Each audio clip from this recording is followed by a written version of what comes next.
In Ann Arbor, Michigan, the site of a former youth prison is being transformed into Veridian, a 14-acre, all-electric, net-zero community that is redefining what sustainable living looks like. Each home generates its own power, water is conserved from natural features, and front porches bring neighbors together. Behind this vision is Matt Grocoff, a developer who started by transforming his own house into one of the nation's first certified net-zero historic homes nearly 2 decades ago. That project became the seed for something bigger, proving that sustainability can be woven into everyday life, not as a premium upgrade, but as the foundation for a healthier, more resilient community. In our conversation, Matt shares how Veridian went from bold proposal to thriving community, the partnerships and persistence required to overcome entrenched regulations, and why sustainability should be understood not as a luxury, but as a necessary and possible way of life. I'm Kate Gasparo, and this is Building Better Cities.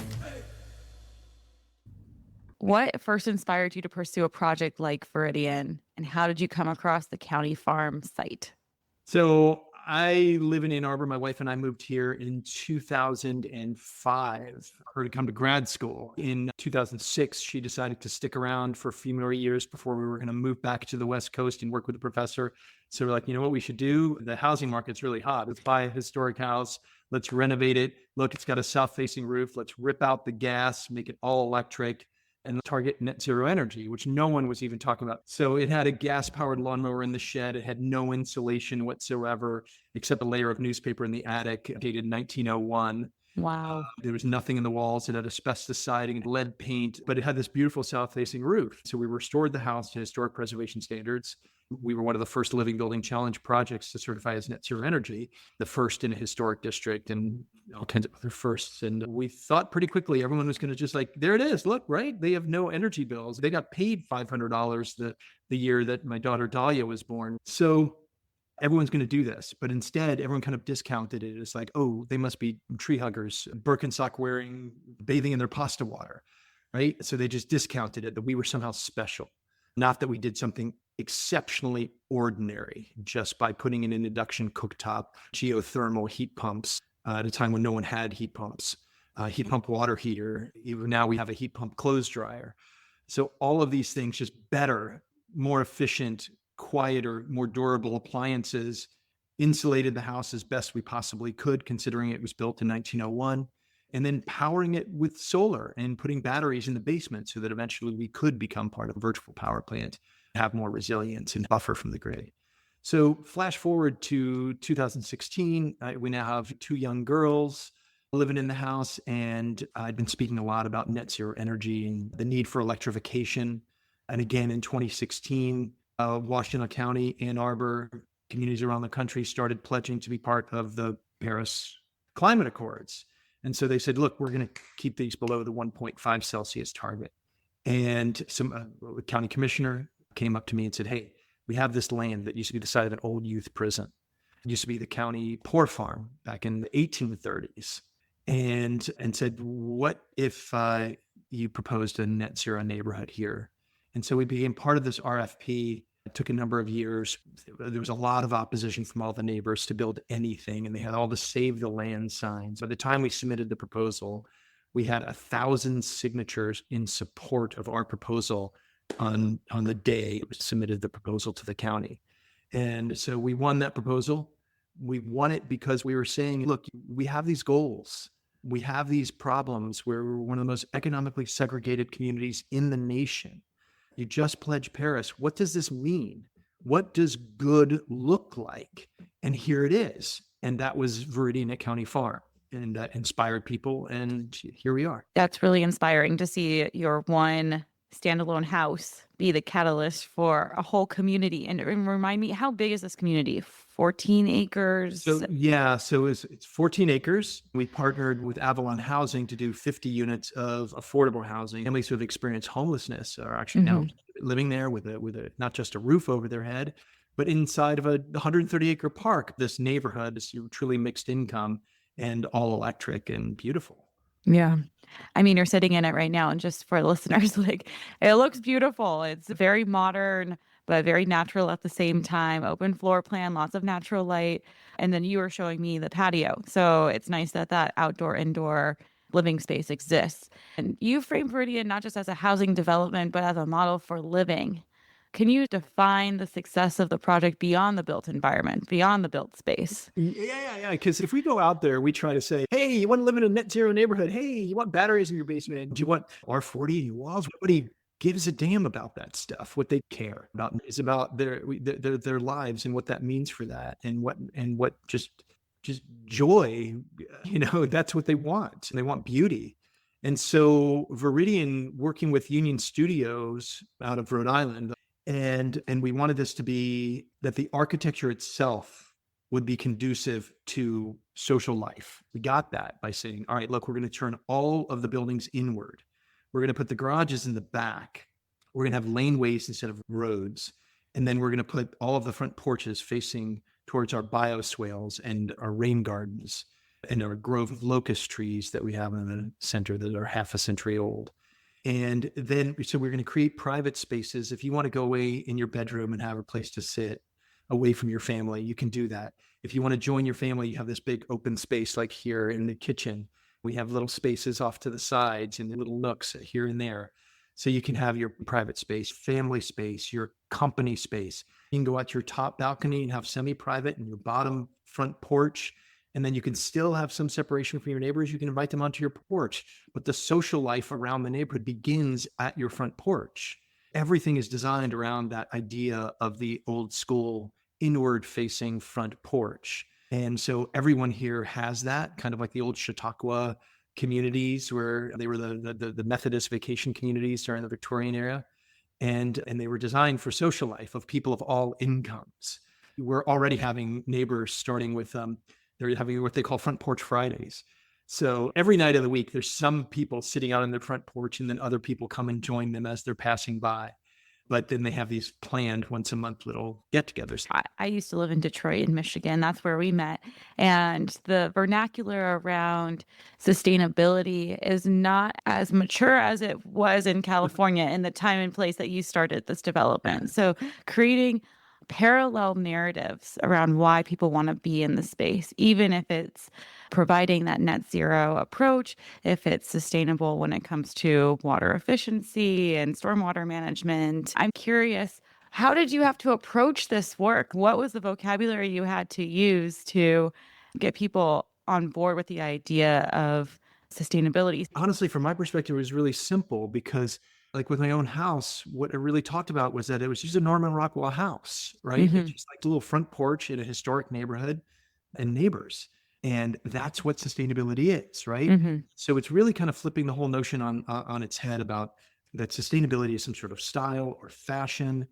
We do have to start from the premise of this is absolutely necessary.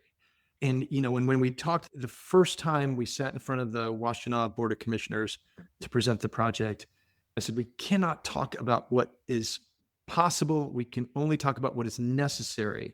And then we have to make it possible. And then really, when you start laying that out, it becomes like, why wouldn't you want a home that doesn't have gas in it, doesn't have a poisonous gas that smells, that could kill you in your sleep, or that can explode? So when you reverse engineer it, you do this thought experiment of what if we did live in a world where everything were all electric and it was clean and you produced your own energy, you had close to zero energy bills. Really what we did was we created an inspiring and hopeful vision of what the future will look like, and then set out to build that today. Spell that out. What does it look like? It's got front porches, clean energy, healthy materials. We don't charge extra for the cancer-free package. We have hardwood floors that are not only durable, but beautiful and will last for hundreds of years if well cared for. We pick all of the appliances for you. We pick the best Bosch appliances that are the most energy efficient that will get you to net zero. Swedish windows, right? It's like, are we going to brag to you about the insulation value of it and that it's more comfortable? Yes, we'll tell you that it's more comfortable, but we're really going to show you is that, they tilt and turn and they pull in and they're as thick as the refrigerator door and they're incredibly quiet. These are the kind of things like, this is what sustainability is. I like how you're talking about it on the people scale. What does this actually mean on a day-to-day basis? But I know that you've done a lot of work in building partnerships and creating systems that allow for the human experience to be so seamless. So can you walk us through how the virtual power plant, the batteries, the solar system on site at each of these units are designed to function both as self-sufficient infrastructure, but also as a grid asset? Exactly what you said. It's like biological ecosystems, physical complex systems, right? They have to be mutually beneficial to each other in order to be sustainable. There's no such thing as a sustainable house. For a long time, people were saying, the most sustainable house in America is my house. And it's like, what? That doesn't mean anything. A single house, a single tree, a single animal cannot self-sustain. You can only survive so long inside of a greenhouse. It's not a sustainable path forward.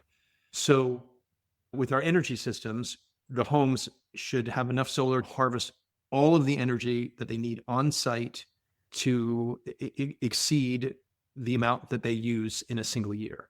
And then we put battery packs inside the basement. Right now, this house is producing more than it's using. And so it's filling up the batteries as we speak, and the batteries were used last night to power the home. Later on, the batteries will be full and we'll be exporting solar to the grid. That's a private benefit. But how do we reach full decarbonization? We do that by reimagining the grid from the bottom up, taking things like this individual home, putting it at the neighborhood scale. So now I've got megawatts worth of power being produced, megawatts worth of power being stored on 14 acres. And then when you interconnect that with the grid, you can export solar, you can import solar energy from fields, import nuclear power or other forms of clean energy from the grid. Now it becomes this two-way system. Just like a forested ecosystem, your house becomes mutually beneficial. It's not just a benefit to you, but to your neighbors and to the community as well. Folks like Jigar Shah, myself, and others have, for more than a decade, have been talking the absolute necessity of creating these microgrids, virtual power plants, and really rethinking the grid from the bottom up, rather than building a $1 trillion new infrastructure that's all electric from the top down. You build that from the bottom up, and the costs are far lower than the $1 trillion that the utility companies are saying would take to go all electric. If it works on the terminal scale, you can benefit your neighbor, and those two work. And then a neighborhood, replicate that. Do another house, another neighborhood. Before you know it, you've got the entire city exchanging energy like this DJ Mixmaster. It's like, you need energy. I can use less energy. I can ramp down my thermostat. I can ramp up my thermostat to pre-cool. I can use my car. I can use the batteries in the basement. Now you've got this thing. So what we need now is the cooperation of the utility companies to be the conductor of that orchestra, right? We don't have that yet. So we really don't have a virtual power plant unless the utility company buys in. We've been working with DTE for 5 years now, and they've been really wonderful. They still don't have a plan for how we're going to do this virtual power plant. So we'll be striking up conversations with them soon, saying, here we are, we're ready to go. What do you got? How do we make this a pilot project and move forward? Could you speak a little bit more about the partnership with DTE, and why is it such that they're necessary to make the virtual power plant work? Why can't Veridian as a community go hire a VPP operator to come and orchestrate? Right now, we're still part of a century and a half old system that is monopoly based. You produce power in a single place. You burn some sort of fossil fuel to create electricity. You take your transmission lines, transfer that down into a distribution line, and then that goes into the building, the office building, the house, whatever it is. It's kind of this one directional energy flow. Mm-hmm. There are grid operators, there are utility companies, there are transmission line owners, and they all work together on this trading system to figure out how to get the energy that is needed based on the exact moment supplied. We need those utility companies in order to do that. There is another path here in Ann Arbor. It's called the Sustainable Energy Utility that we could work with. That's emerging right now. Ann Arbor, last year, we voted to allow for what's called our Sustainable Energy Utility. This notion of the Sustainable Energy Utility, that we don't need to buy out the utility, that municipalities are allowed to be energy providers. So let's go provide energy. And turns out it's true. And they can put arrays of solar panels on people's roofs, put a meter on your house, and sell you that energy in parallel with the existing utility. So they don't have to take centralized grid energy. They can just take it from your rooftop. They can take it community solar, from battery plants. In theory, there is the possibility of actually turning to the sustainable energy utility to do this as well. But they're ramping up very, very slowly. They're going to start with some of the neighborhoods that are most in need of affordable energy, and then going to the schools, the assets they already have to get things rolling. You're talking about creating something new, using this new model, but working within existing legacy systems. So you talked about the monopoly of the utility, but I'm sure there were zoning laws or other regulations that might have posed a barrier to development for Veridian because of its new sustainability model. Can you speak to that? Yeah, it's a problem everywhere. It's not just Ann Arbor. Every community thinks that it's like, oh, our planning commission, oh, our city council, oh, our regulations. We can't do anything. We can't get affordable housing. We can't get sustainability. It's a problem everywhere. So for here, I'll just give you a couple examples right out of the gate. Like we're using this product called EcoRaster, which is a product out of Germany for road surfacing. It's the same thing as you would put on asphalt or concrete, but the veneer changes. The structure is the same, but it's made from 100% recycled material, and it's 100% recyclable. So it really is a cradle to cradle product. It's reusable, but most importantly, it's as close to 100% permeable as you can get with any kind of road surface. So you can really think your water flow around the neighborhoods rather than using roads as a conveyance to get stormwater into a storm drain. We're using rainwater to move into areas that are necessary into our bioswales, and then to go into the aquifer, be cleaned, and then back into our streams and waters and aquifers, really kind of closing this loop. Awesome, right? Well, the city right away rejected our use of EcoRaster. They said it has to be asphalt or concrete. I'm like, show me where in the code it says asphalt or concrete. There is nothing in there. There's a guidance that says it should be asphalt or concrete or other permeable paver. And it's like, well, this is a permeable paver, right? They want to know, can it hold a fire truck? The answer is yes, but we had to convince them that that was true and show them data that operating bases in NATO and Europe use it to land cargo jets on this material. It's got the compression strength you need for a fire truck. Check. Well, you can't plow it. You can, and they do. They use this on ice roads in Canada and the airport in Toronto and parking lots all over Europe and roads all over Europe. So yes, you can plow it. So that took 9 months just for this one thing. Most importantly, not only is it beneficial for water flow, if we had done the entire neighborhood in EcoRaster, we did use some concrete, we would have saved over 1 million pounds of CO2 that would not have been needed to produce the concrete. So it's huge, huge carbon savings. So those regulatory things make things more difficult and time consuming. You have to convince them of things that they've never seen before. When people hear about sustainable materials or some of these concepts, adding solar panels to the house, adding batteries, linking your stormwater to a recycled water system, they often think of a premium at which you have to pay to get sustainable living to become a reality. Yeah. Did you seek out any sort of subsidies, grants, public financing to help offset any sort of premium? Right now, there is no real cash incentives for this kind of stuff. But, I want to address the challenge of healthy materials, non-toxic materials, beautiful materials, durable materials, sustainable harvesting practices, that somehow they're more expensive, or that sustainability is more expensive than conventional building. And the reality is right now that is true, but the why that's true can be addressed. Right now in Germany, their cost of construction is cheaper than in the United States. They have the safest labor practices, far safer than the United States. They have higher labor costs than we have. They use premium materials. They don't have the option to value engineer by using cheaper toxic materials that are dangerous for the homeowner, the manufacturer, workers, and the communities where the stuff is being made. So how are they doing that? They're doing it through lower development costs. There's not this boom and bust mentality of the American development culture where it's like, I have to get this boon because I could lose everything. So they buffer that through all kinds of mechanisms. They don't have the same kind of realtor fees that we have. They have 1% versus up to 9% here in the United States. So right there, just those two line items, you're talking 30% lower. They find ways of doing things smarter in a more innovative way that bring the total costs down. So we had to come up with our own ways of doing that because we don't have factory built homes here like they have in Europe. We don't have the social mechanism to minimize the risk for the developer. For our hardwood floors, for example, we went straight to snowbelt hardwoods in Wisconsin and said, Tyler, and he's the second generation owner of these mills. They own forests, FSC certified, they own the mills. And we said, how do we do this? Why would this be expensive to breed?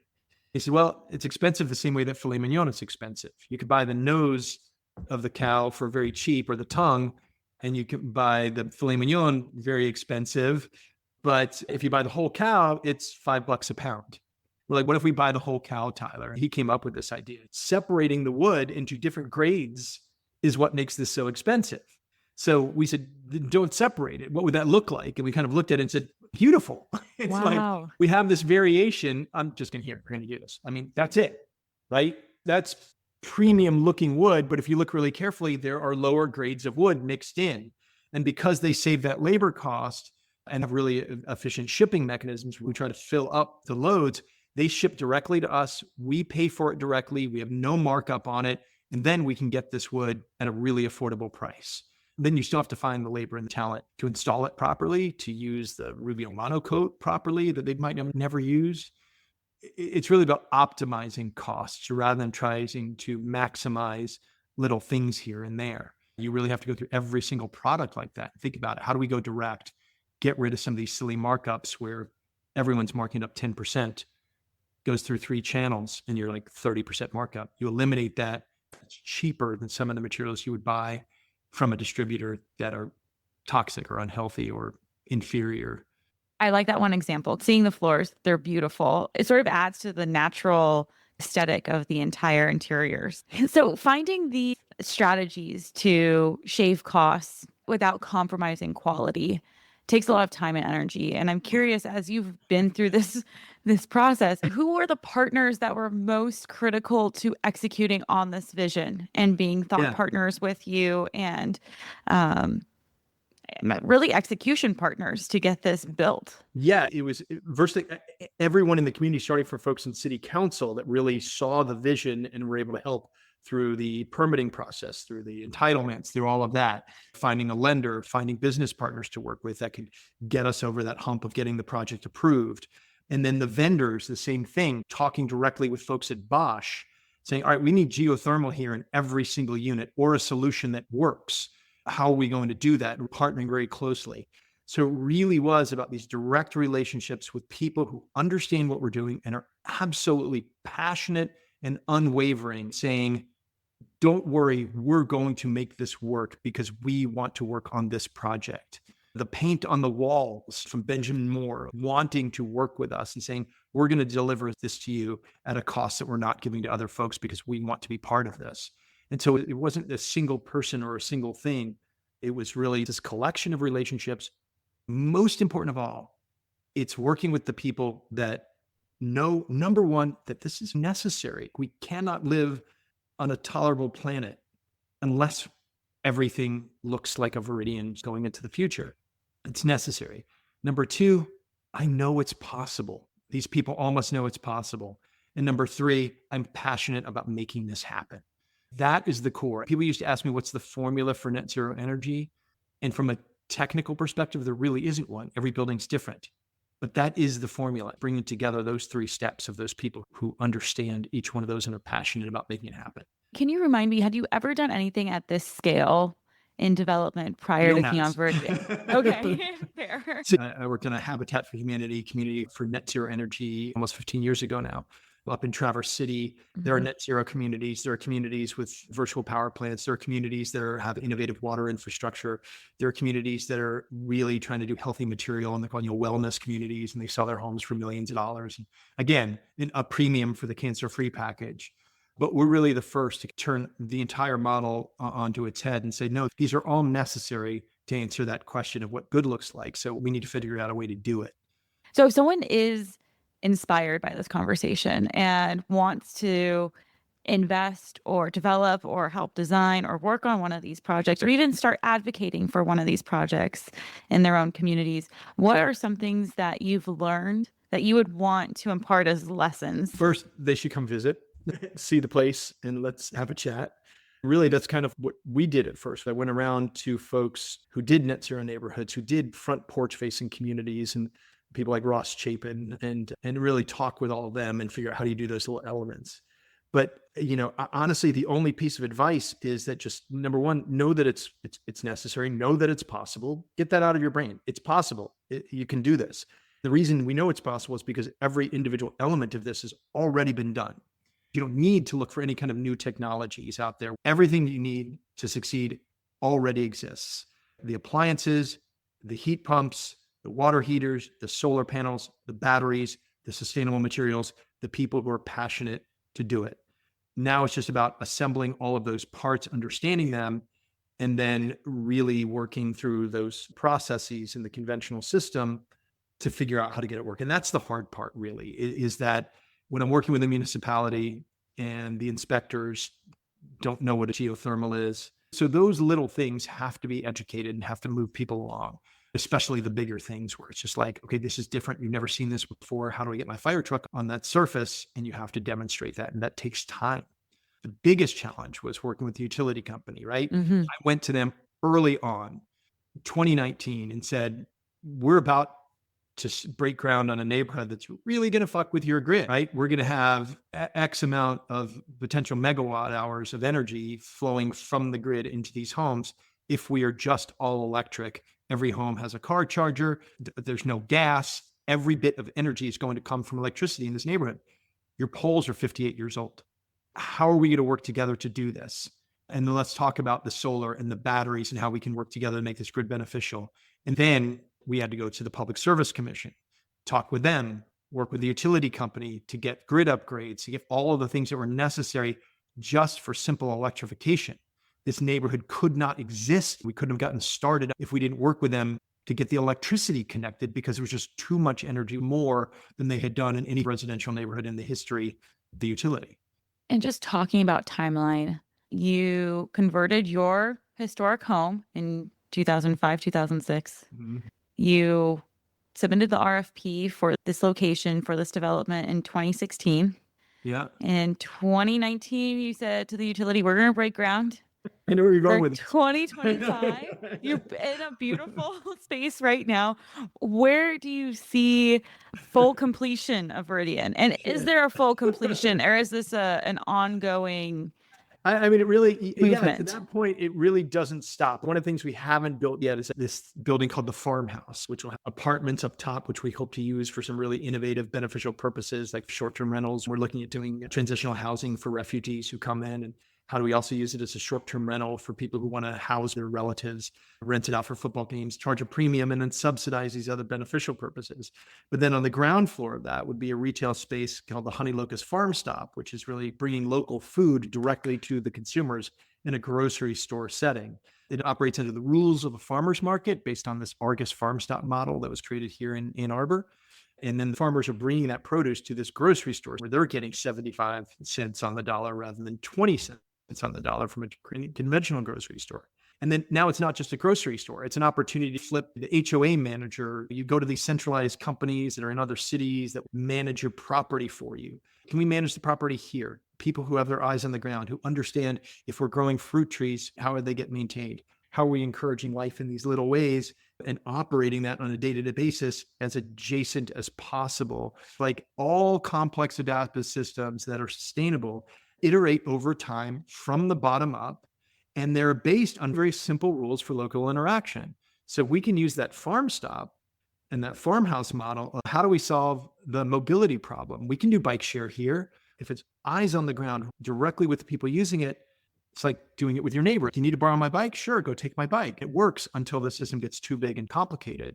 Here, we can keep things really small and agile and adaptable. We can have that same kind of adjacency, and then it becomes an ongoing thing. We don't stop after we're done building here. We keep things going. We figure out how do we use the barn? How do we have car share, bike share, food equity, everything. There's so many cool things to solve. Every problem will be evident and solvable on an adjacent scale by people who care. Thanks for tuning in to Building Better Cities. If you enjoyed today's conversation, be sure to hit subscribe so you never miss another episode. And if you could help spread the word by sharing with someone, it would mean so much to us. To learn more about our work, check out buildingbettercities.com. We're excited to keep the conversation going, so until next time, let's keep building better cities together.